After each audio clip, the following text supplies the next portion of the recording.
Qərbi Anadolunun ən yaxşı qorunan kitabxanalarından birinə sahib olan Aydının Sultanhisar rayonunda yerləşən antik Nyusa şəhərində bu tikiliyə girişi təmin edən 1800 illik pilləkənlər aşkarlanıb.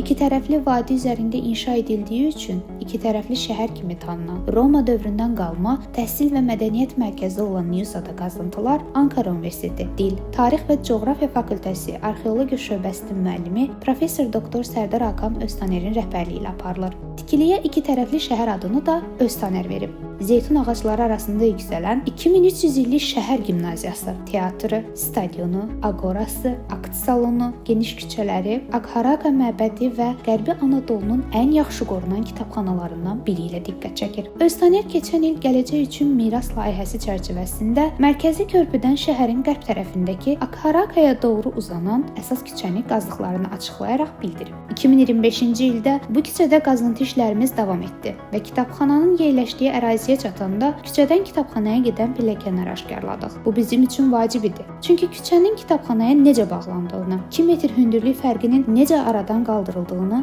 bilmirdik. Bunu üzə çıxarmaq mühüm və gözəl bir addım oldu. 1800 il əvvələ qədər gedib çıxdıq.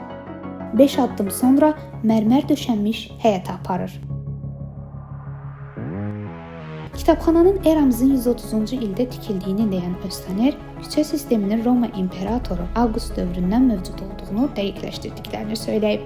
Öztaner sonda qeyd edib ki, Nyusa kitabxanası Efesdəki Cezus kitabxanasından sonra tikilib. Ancaq Qərbi Anadolunun ən yaxşı qorunan kitabxanalarından biri kimi günümüzə qədər gəlib çatıb.